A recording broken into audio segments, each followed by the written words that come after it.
G'day and welcome to Ryco Workshop Heroes, and today we're at Ryco headquarters to check out the R&D facility where all of the awesome products they make are developed.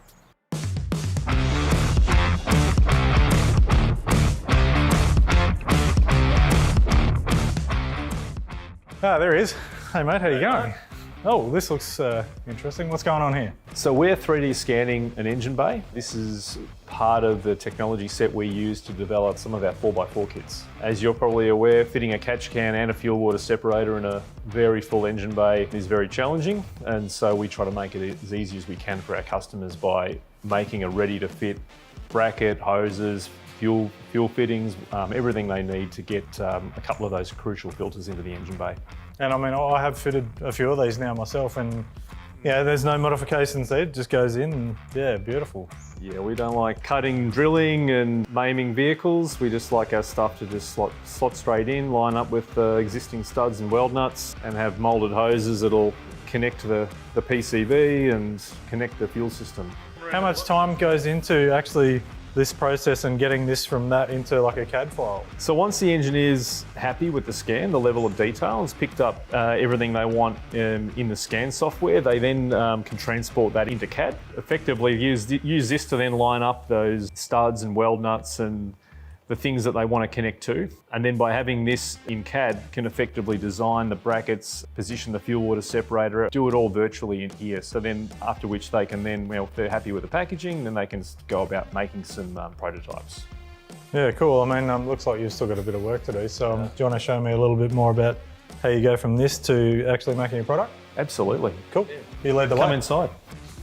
Oh, here we go. This is the lab indeed. Yeah, this is the dry lab. This is one of our XR kits. You've fitted a couple of these. This kit, it has our crankcase filter, catch can. It has a fuel water separator pre-filter, and then all the componentry that you need to fit both of those into an already pretty packed engine bay. Critically, bracket, E-coated bracket, designed to line up, like I was saying, with the studs and weld nuts that are already in the engine bay, give a nice fit, and we try to have as close to OE appearance as we can get. It's important for our customers to keep that OE look. Fuel hose, fuel fittings, we go for a quick connect. It's very similar to the OE fuel fittings. Crankcase fitting parts, hose connector, hose clamps. One of the things I love is these hoses, how they're preformed as well, because you're not sort of trying to bend things and kink things. And again, you're right, that's about having an OE look. By having them moulded, they fall into place effectively. And I mean, looking around here, you've got some pretty impressive gear in here. Can you give us a bit of rundown of what you do to get from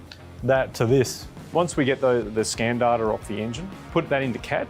They'll design, in the CAD software, they'll place the parts, design the brackets, design the hoses. Then we will start to make prototypes. So over here, we've got our 3D printer. The 3D printer, you can see it's printing a bracket right now, a prototype bracket. That's where we'll have a prototype part that we can then fit back into the engine bay, do that important physical fitment.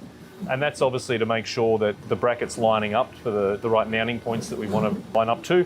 It's also making sure that we've position the parts correctly. But then also we're making sure that you can physically get the bracket in and out. When we're making these brackets, that ease of fitment's really critical, because you can have a bracket that theoretically lines up with mounting points, but if it's too bulky to actually get it in, well then there's no point making it. So that's where the engineer gets to try fitting it themselves. Yeah, and even like those Ranger engine bays, they are very tight in there, and having fitted one of your kits, you have to angle it in there, but it gets in there nicely. Once it's in, it fits well. Nice. Well, what other cool stuff have you got to show me? Oh, there's plenty. So here's our office, engineering section. So as you can see here, Mark, once the engineer gets the scan data into CAD, it can actually place these parts. Oh yeah, cool. Make sure that, in this case, that Ranger bracket's going to line up with all of the holes, the studs that we've decided we're going to mount to, and then can also place those additional filters on the bracket and make sure that they're also going to line up, not foul with any of the OE parts. And then when satisfied with the packaging of the filters, can then also design the hoses and then ultimately make sure it has a nice OE look as well. Yeah, definitely. And I mean, it does fit in there just perfectly, doesn't it? Yeah, they don't give us much space, but we usually find the space that we need. And look, and we can also do some finite element analysis. So when the engineer is happy with what we call the packaging, he can then apply forces and loads in here and actually look at, make sure that the bracket's meeting our stiffness targets. Yep. And durability targets. We can all do that virtually. And I guess, I mean, this is in a Ford Ranger too, and a lot of them copper hiding as well. So got to be able to put up with what the owners are going to put us through, aren't they? And we don't want to shake up our filters too much either. So we want to make sure they've got a nice stiff mounting base. They're kept steady. They're not going to vibrate and rattle and hit other parts of the engine bay. So that's all good and well, but love to see what these filters actually do and how you develop them. All right, let's head back into the lab. I'll show you how we develop a filter from scratch. Cool.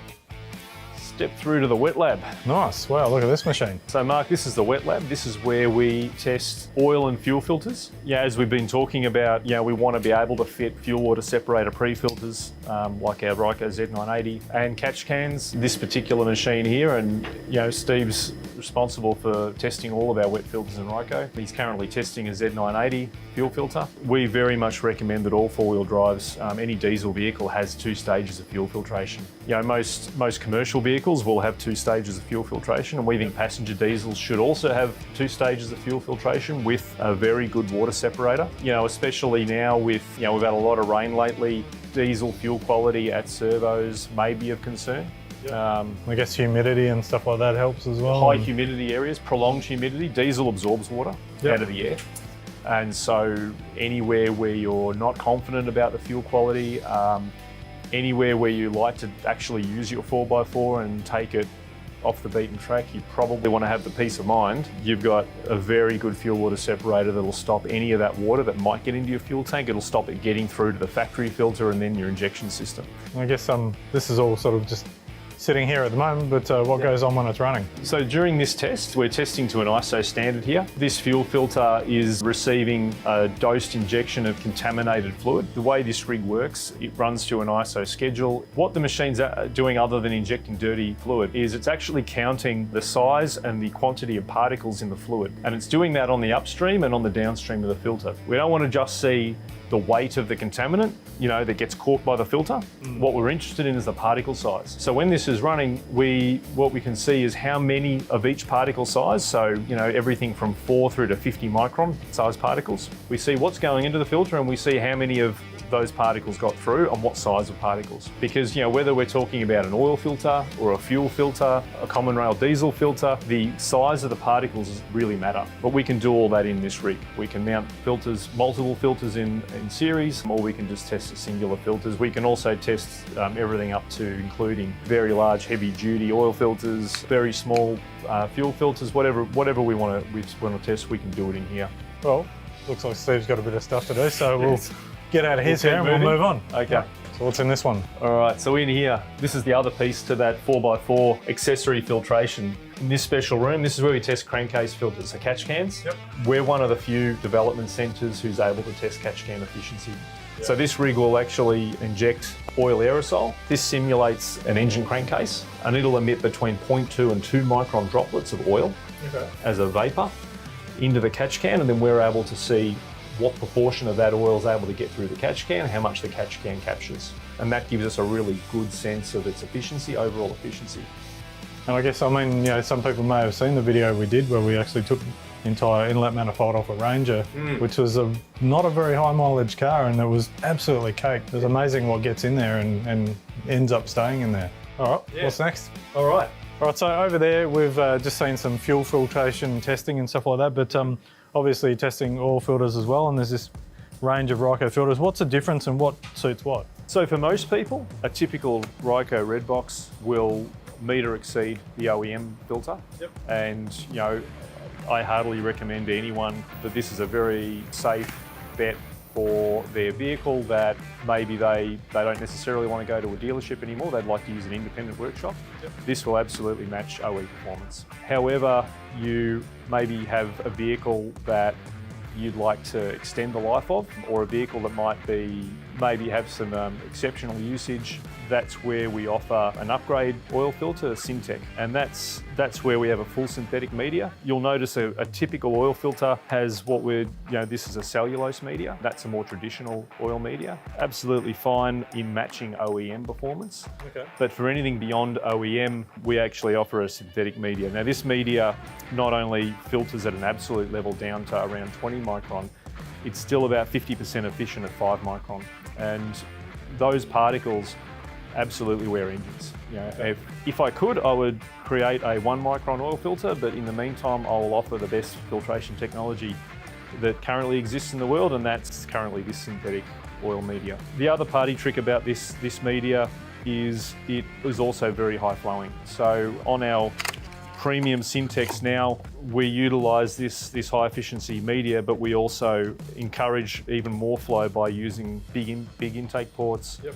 We position the element a little bit further back in the can on the Syntec element, so we open up a bit of a plenum behind the base plate, and we change the ADV profile to again maximise flow. So on these Syntec filters, like I said, Ryco Red Box for the Meet OE, but this is the absolutely Exceed OE offering, higher efficiency, higher flow and higher strength.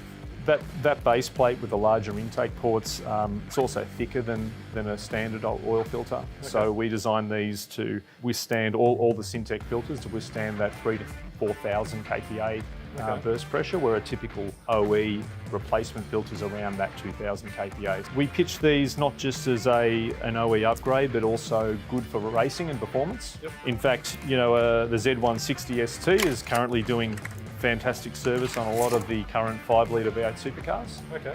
Many of the supercar field already use this filter. Yep. Because it, as well as being the highest flowing filter in its class, it's also the highest efficiency filter. And I mean, even especially events like Bathurst too, where it's a huge race and there's so much demand on the oil system, as well as the car's being pushed to its limits lap after lap after lap, and Bathurst is all about getting to the finish line as well. So we don't want any filters failing on Bathurst, and that's why we make them exceptionally strong. We don't want to be the thing that upsets anyone's Bathurst attack. So that was the wet lab. Okay. Now we're in the dry lab. This lab, per its name, is all about dry filters, so air filters. Air filters being, in my mind, probably the most important filter on the vehicle. This is the thing that actually stops contamination getting in the first place. Yep. Unfortunately, one of the most forgotten filters. A lot of people think that you can pull them out, bang them off, just blow out the dust and then put it back in and get another 20 or 30,000 Ks out of it. It's not the case. We spend a lot of time trying to get our air filters to be, in some respects, better than OE, because we find in Australia, especially, we're dry, we're dusty, we've got old geology, we have much more fine dust in the air than maybe a lot of other countries, and we take our vehicles and we use them in dusty areas, unlike a lot of other countries where vehicles are developed. So we've invested a lot of money into our dry lab. We've got one of the most cutting edge air filter rigs in the world now, but it allows us to develop air filters to a very high standard. In many respects, especially in 4x4, our filters, we design them to exceed the efficiency of the OEMs.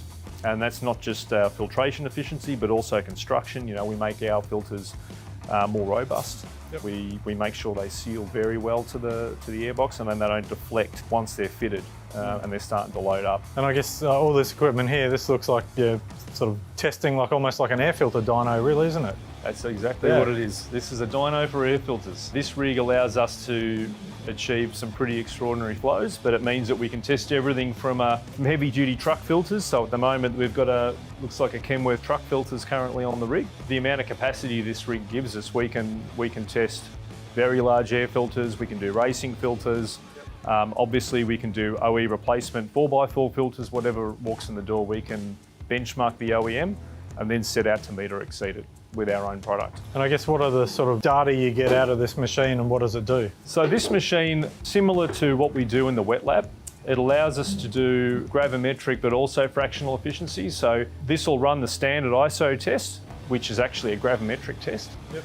And that means that it will inject a known amount of dust into the filter, it'll load the filter up. We can see what quantity of dust is caught in the filter, and then we can see what quantity of dust got through the filter. Okay. And that gives us an overall efficiency. But given that large particles weigh a lot and small particles don't weigh much at all, that method of testing doesn't give you a lot of information about the size of the particles that are getting through, only that you caught most of the mass. Yep. And that's the international standard. What we've done is added a particle counter to our rig, and what that allows us to do is we can see the size of the particles that are getting through an air filter. And that's critical because they're the particles our customers care about, is what's actually coming through the filter, not so much what the filter's catching. Level of data we get from our rig, which is beyond what the international standard is, It lets us get to very fine detail about the micron rating of the air filter, which is actually really crucial when we're talking about engine longevity. What size of particles are we actually putting into that engine? Because, as you know, dust that comes in through the air intake ends up all through the engine, ends up at the sump, at which point you're then relying on the oil filter as a backstop to try and clean it up after the fact, but it's already done damage on the way in.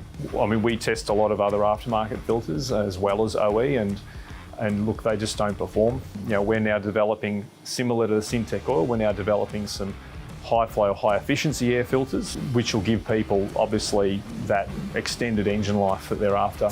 I mean, that's pretty awesome, and seeing, all the junk that goes in the filter there and how you weigh it and everything like that. And we'll just notice there you've got a cabin filter there, and I mean, we've fitted a few of them in the servicing videos. Talk to me a bit about what a cabin filter is and why a car needs it. Look, we think cabin air filters are really important in this day and age. This is another area where we think OEs drop the ball a little bit. A lot of their cabin filters don't fit that well and don't seal into the housings, which kind of defeats the purpose of having a filter in here in the first place. Yep. The importance of a cabin air filter, there's two things. One of them is making sure the occupants aren't exposed to all that airborne pollution that they're getting when they're driving along the road. It's also protecting them from pollens, maybe things that are going to aggravate allergies. Yep. These new N99 filters, we made them fine enough to also stop wood smoke if you're in a bushfire prone area, and also pick up human aerosols, that carry viruses. That's the first thing. The other thing that I think cabin airs are good for is just keeping your HVAC system clean. Yep. That big air conditioning condenser and that heater core, they effectively end up coated in dirt and dust over the years. Coupled with some moisture from the cold HVAC system, you end up growing mildew in there. And this ends up clogging it up, creating flow issues, and then maintenance. So it's just good from that perspective. Well, I mean, the other thing is too is people probably don't replace these as often as they need to. And I mean, obviously every car's in a different situation, but what's the sort of service life on one of these? Look, we recommend that they're changed every year. Okay. And that's because they, over the course of a year, they are going to get a fair bit of dust and pollutant in there. These particular ones also have activated carbon in them. And by 12 months, they've reacted all the activated carbon, so all the fumes that you're getting off the road have now been absorbed. A lot of people do forget they're in the car, and so they often get very under-serviced. But I would always suggest, 12 months, 15,000 kilometres. Typically, you change it when you change your oil filter. Well, thanks for the tour, mate. That was really cool, and I mean, it's nice to see a bit of the behind the scenes of the products we've been working with. But anything other cool stuff in the pipeline? Absolutely. And we'll cover it next time you visit. All right, no worries. Leave you to it. Thanks for coming, Mark. Thanks for that, mate. See you later. See you later.